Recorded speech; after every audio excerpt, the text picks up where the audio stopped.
আমি কিছুই চাই না, আমি বিচার আপনারা করতে পারবেন না, আপনাদের এই ধরনের কোনো রেকর্ড নাই, আপনারা পারবেন না, আমার মেয়েও ফিরে আসবে না, আপনারা বিচার করতে পারবেন পারবেন না, আপনারা কোনো এক্সাম্পল দাঁড়া করাতে পারবেন পারবেন না, আমার থেকে স্টেম নেবেন, স্টেমে লিখিত নেবেন পারবেন না, আপনারা পারবেন না,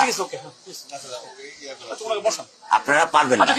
এটা বড় যুবক 15 দিন, এরপর আরেকটা বড় কোনো ঘটনা পড়বে, এটা ধার চলে চলে যাবে, শেষ শেষ। এটা আমি আমি দেখতেছি, আমার বয়স 55, আমার বয়স 55, আমি দেখতেছি। সমস্যা কি, চেষ্টা করে দেখুক তারা। কোন এক্সাম্পল আছে দিতে পারবে? আসাম ধরা যায় সেই ব্যবস্থা করতে হবে। হ্যাঁ, আপনার কাছে প্রমাণ রাখ আছে আছে, আপনি কি বুঝবেন আমার দুঃখ? আপনি আমার দুঃখ কি বুঝবেন? কিসের ডায়লগ মারেন আপনি আমার কাছে? ডায়লগ মারেন আপনি আমার দুঃখ বুঝেন? বেস্তের টিকিট মিকেট বেচা অন সংসদে যায় আর খেলাফতের কথা কেউ কয় না। তাহলে তো বোঝা গেল সারা জীবন চিল্লাইছে একমাত্র ক্ষমতার লাগিয়া, কথা কন ঠিক না বেড়ে? সবটি মোল্লা হন গুমটা মাইরা বইছে, রাইতে রাইতে বান্ডেল খাইতেছে, তো ইচ্ছা মতো জমাইতেছে। চান্দ সময় কিন্তু আইতাছে, সময় কিন্তু আইতাছে বাতিজা, হক কথা কও না। ইসলামটা যেমনে মন সামনে ব্যবহার করবা, ইসলামকে তোমরা লিজ আনছো। ইসলাম হলো একটা ইসলাম, এটা ইয়াজিদি ইসলাম না, এটা হুসাইনি ইসলাম, কথা বলেন ঠিক না বেঠে?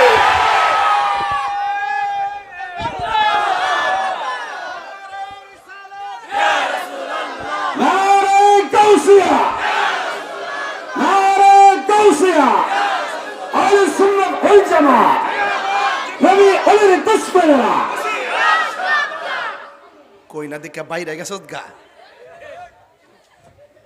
ঠেলা দিলে লইতারতে না, রাগ করলা?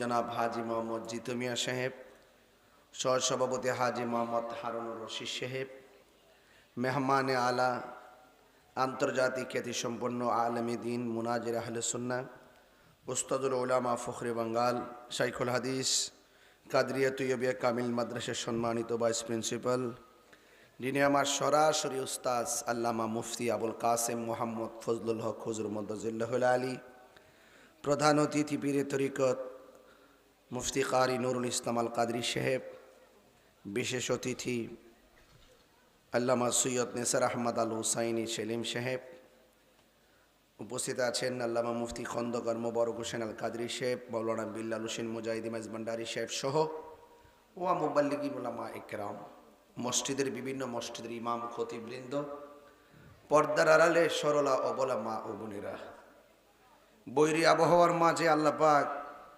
আমাদের সকলকে একত্রিত হওয়ার সুযোগ দিয়েছেন, শুকরিয়াতান পড়ুন আলহামদুলিল্লাহ।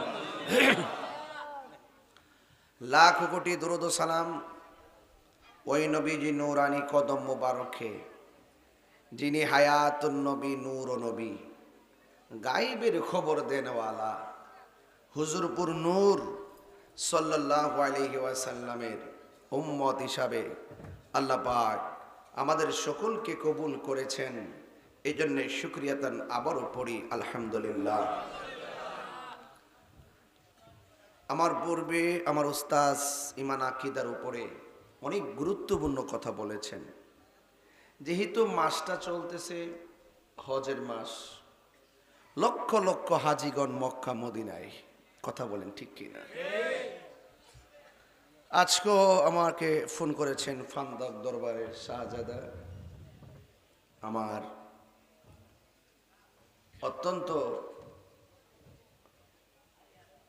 মানে সুন্নিয়তের রণাঙ্গনে বীর মুজাহিদ আবু বকর ভাই আমার ফোন দিছিলেন।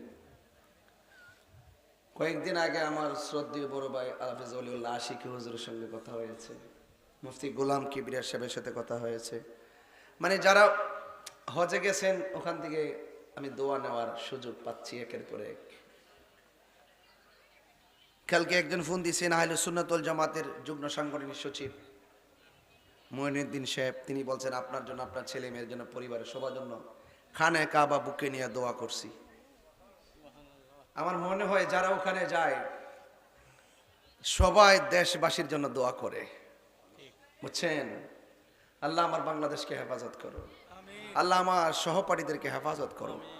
এইভাবে তারা প্রতিনিয়ত দোয়া করতেছে আর আল্লাহকে ডাকতেছে, লাব্বাইক আল্লাহুম্মা লাব্বাইক, লাব্বাইক লা শারীকা লাক লাব্বাইক, ইন্নাল হামদা ওয়ান নি'মাতা লাক ওয়াল মুলকু লা শারীকা লাক, বলে বলে এইভাবে তাওয়াফ করতেছে। সুবহানাল্লাহ বলতেন না? তো শুরুতেই আল্লাহর কাছে ফরিয়াদ করি, আল্লাহ যেন আজকের এই রামশঙ্করপুর মাহফিলটাকে, মাহফিলের প্রত্যেকটা সদস্যদেরকে, নারী পুরুষ সবাইকে যেন হাজিদের সঙ্গে সামিল করে, আমিন করে। আমার ভাইয়েরা, আপনারা একটু এদিকটা চাটি বিছাই দেন না, মাটির মধ্যে কি বসতে পারবে? ওই যে অনেক লোক পিছনে দাঁড়িয়ে আছে, সাইডে দাঁড়িয়ে আছে, একটু বসার জায়গা করে দেন। আমার ভাইয়েরা, আপনারা একটু চেপে চেপে বসুন বা জায়গা করে দেন, জায়গা করে দিলে ভালো হবে। এই জায়গাটাতে ওরা বসলে দেখতে সুন্দর দেখা যাবে। আপনাদের ভাগ্যটা যে কত ভালো, এমন একজন হুজুর আপনাদের এলাকাতে আইসা ওয়াজ করলো। আমার উস্তাদ আল্লামা মুফতি আবুল কাসেম মোহাম্মদ ফজলুল হক হুজুর, ওনার ওয়াজ শোনার জন্য হাজার হাজার আলেমরা বসে থাকে।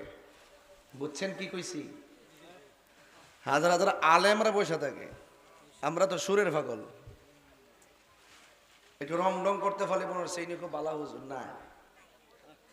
আমাদের হাসতে হাসতে আলেম ওলামাদের আমাদের মাথার তাজ, কথা কন ঠিক না বেঠিক? এই জন্য আলেমদেরকে মর্যাদা সর্বোচ্চ করতে হবে। আমি তো এখন টার্গেট করছি ভিন্ন দুইটা জায়গা, আমার টার্গেট আছে। একটা হইলো এই ওয়াজ মাহফিলটাকে সাজাইতে হবে। কোন প্রক্রিয়ায় ওয়াজ মাহফিলটা চলবে, এটা হলো সুন্নাত ওয়াল জামাতের পক্ষ থেকে ফতোয়া বোর্ডের মাধ্যমে দায়িত্বহীনভাবে সাজাইতে হবে। যোগ্যতার ভিত্তিতে এই চেয়ারে বসে কথা বলতে হবে এবং বসে ইচ্ছা করলে যা মন চা তা বলা যাবে না। এতে আমাদের সুন্নিয়তের বদনাম হয়, কথা বলেন ঠিক না বেঠিক? আরে বেটা, আমরা যখন জিকির আজকার করছি তখন তো আমরা কামেল pass, first class, all first class. অনেকে বলে যে হুজুর জিকির করে। আরে বেটা, যে জিকির, যে ওয়াজ ভৈরবের জমিন হাকিকতের ওয়াজ করছি, কামেল পাস 14টা বই থাকলো, কইছে তাহিরি ওয়াজ কইরা গেছে। খালি 10 মিনিট জিকির নিয়ে বিবেচনা করে নাই। এদের যোগ্যতা অর্জন করে চেয়ারে বসে ওয়াজ করবা। 8 পাস 9 পাস বইয়া বইয়া কি কয় কি না হুন্নাইনে ওয়াজ করে লাথি মারে, উস্টা মারে, কি একটা আশ্চর্য! সুন্নতের মাঠটারে নষ্ট করে ফেলাইছে। আর একটা হলো মাজার। এই মাজারগুলোকে একটা মনিটরিং করতে হবে। যেমন নির্বাচন হওয়ার পরে এখানে কেন্দ্র আছে নাকি? কেন্দ্র, এখানে ভোটাররা সবাই এক করে ভোট দিতে আয়, কিন্তু অন্যান্য গাড়ি ঘোড়া কি ঢুকতে পারে? একটা লাইন দিয়ে দেয় না আলাদা, পাবলিকের লাগে যে এত গজ পর্যন্ত দূরে থাকবেন, সীমানা দেনি। ওইতে কথা কোন, আমি যে নতুন আইছি না বেড়া, বড়ি বেড়াতে বোঝান লাগে, বেড়া করে বেড়াও বল দেনিও। আমার কথা হইলো ওলি আল্লাহর মাজারও এইভাবে একটা সীমানা দিতে হইব।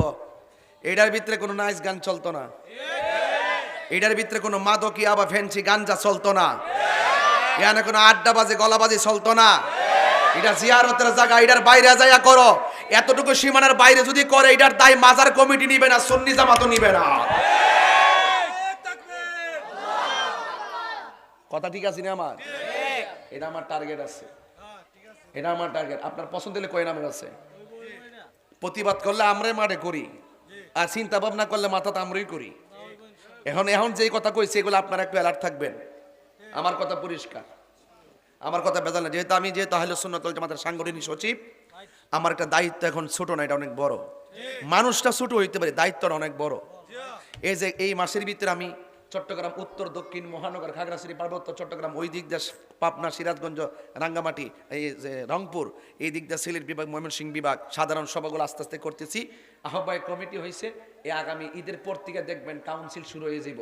যখন কাউন্সিল শুরু হয়ে যাব, তখন আগামী তাইবে মিলাদুন নবী সাল্লাল্লাহু আলাইহি ওয়াসাল্লাম, তখন সব কমিটি সবাইকে নিয়ে লক্ষ লক্ষ মানুষ যাইতে হবে সরোয়ার্দী উদ্যানে। কারা কারা রাজি আসেনি বলে মানে রাজি আসেনি ইনশাল্লাহ? বাস। আর আমি কইয়া দিয়েছি, মাজার যদি কেউ ভাঙতো যা লাঠি নিলে হারি থাকবে, যারা ভাঙতে বা ঠ্যাঙ্গের গুড়াড়ি ভাঙ্গা দিবে।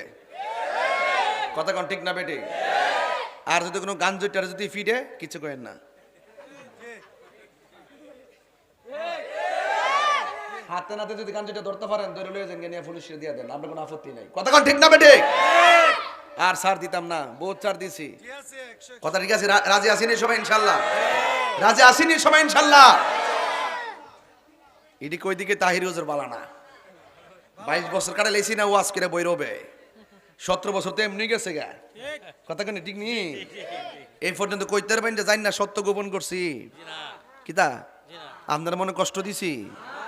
বহুত ষড়যন্ত্র হইছে, কিছু করতেছে, সত্যের মৃত্যু কথা একটাই বাজান, পাউডার ধরে কয়ে দিয়া যায় সুন্নির আর 2 থাকলে চলতো না, এবার 1 হইতেইব। সাজানো দেশটার ভিতরে দেশদ্রোহী আর ধর্মদ্রোহী, দেশদ্রোহী আর ধর্মদ্রোহীর হাতে দেশ গেছে। সারা জীবন গেছে খেলাফত খেলাফত খেলাফত, বেস্তের টিকিট মিকেট বেচা অন সংসদে যায় আর খেলাফতের কথা কেউ কয় না। তাহলে তো বোঝা গেল সারা জীবন চিল্লাইছে একমাত্র ক্ষমতার লাগিয়া। কথা কন ঠিক না বেড়ে? সবটি মূল্যাহন গুমটা মাইরা বইছে, রাইতে রাইতে বান্ডেল খাইতেছে তো ইচ্ছা মতো জমাইতেছে। চান্দ সময় কিন্তু আইতাছে, সময় কিন্তু আইতাছে বাতিজা, হক কথা কও না। ইসলাম দ্বারা যেমনে মন চামনে ব্যবহার করবা, ইসলামকে তোমরা লিজ আনছো। ইসলাম হলো একটা ইসলাম, এটা ইয়াজিদি ইসলাম না, এটা হুসাইনি ইসলাম। কথা বলেন ঠিক না বেঠে?